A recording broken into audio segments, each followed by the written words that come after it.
చండీగఢ్ వేదికగా ఆఫ్ఘనిస్తాన్ తో టీమిండియా ఏకైక టెస్ట్ మ్యాచ్ ఆడనుంది. తాజాగా జట్టు ప్రణాళికలు, కాంబినేషన్లపై team India head coach Gautam Gambhir కీలక విషయాలను వెల్లడించారు. ప్రధానంగా బ్యాటింగ్ లైనప్ లో అత్యంత కీలకమైన మూడో స్థానంలో యువ బ్యాటర్ సాయి సుదర్శన్ ను బరిలోకి దించనున్నట్లు గంభీర్ స్పష్టం చేశారు. ఇంగ్లాండ్ పర్యటనలోనూ ఆడిన సాయి సుదర్శన్ కు ఇప్పటి వరకు జాతీయ జట్టులో తన సత్తా నిరూపించుకోవడానికి తగినన్ని అవకాశాలు రాలేదని, భవిష్యత్తును దృష్టిలో ఉంచుకొని అతనికి వరుసగా అవకాశాలు ఇవ్వాలని మేనేజ్మెంట్ భావిస్తోందని తెలిపారు. సాయి సుదర్శన్ కు అవకాశం దక్కడంతో మరో యువ ఆటగాడు దేవదత్ పడిక్కల్ ఈ మ్యాచ్ కు బెంచ్ కే పరిమితం కానున్నాడనే విషయాన్ని పరోక్షంగా వెల్లడించారు.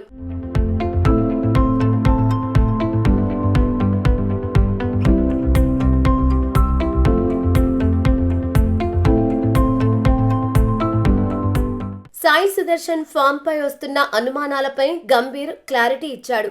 ఐపీఎల్ లో ఏకంగా 700 పరుగులు సాధించి సూపర్ ఫామ్ లో ఉన్న సుదర్శన్ ను కేవలం 4-5 మ్యాచ్ల ప్రదర్శన ఆధారంగా అంచనా వేయడం సరికాదని, అలా చేస్తే మనం బలమైన భవిష్యత్తు జట్టును నిర్మించలేమని తేల్చి చెప్పారు. ఇక ప్రతిష్టాత్మక ప్రపంచ టెస్ట్ ఛాంపియన్షిప్ గురించి కూడా గంభీర్ ధీమా వ్యక్తం చేశారు. WTC టైటిల్ గెలవాలనే కసి, పట్టుదల జట్టులోని ఆటగాళ్లందరిలో బలంగా ఉందని, వారి ప్రతిభకు ఎలాంటి కొదవ లేదని స్పష్టం చేశారు.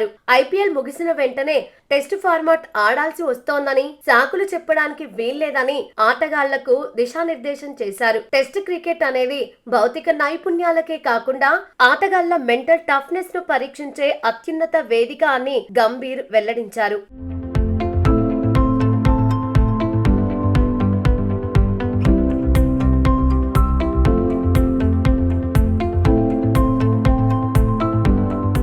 భవిష్యత్తు సిరీస్లను దృష్టిలో ఉంచుకొని బౌలింగ్ విభాగంలో చేస్తున్న ప్రయోగాలను సైతం కోచ్ వివరించారు. వచ్చే ఆగస్టులో జరగనున్న శ్రీలంక పర్యటన కోసం ఇప్పటి నుంచే 4 స్పెషలిస్ట్ స్పిన్నర్లను సిద్ధం చేస్తున్నట్లు ఆయన వెల్లడించారు. ఉపఖండపు పిచ్లపై స్పిన్నర్ల పాత్ర అత్యంత కీలకమైన నేపథ్యంలో ముందస్తు వ్యూహంగానే ఈ నిర్ణయం తీసుకున్నట్లు అర్థమవుతోంది. గంభీర్ వ్యాఖ్యల నేపథ్యంలో ఆఫ్ఘనిస్తాన్ తో జరగనున్న ఈ ఏకైక టెస్ట్ మ్యాచ్ లోనూ టీమిండియా ఏకంగా 4 స్పిన్నర్లతో బరిలోకి దిగే అవకాశాలు మెండుగా కనిపిస్తున్నాయి. మొత్తంగా ఆఫ్ఘన్ టెస్టుతో పాటు WTC ఫైనల్, శ్రీలంక పర్యటన లాంటి భవిష్యత్తు సవాళ్లకు టీమిండియాను సంపూర్ణంగా సిద్ధం చేసే పక్కా ప్రణాళికతో గంభీర్ మార్క్ కోచింగ్ ముందుకు సాగుతున్నట్లు తెలుస్తోంది.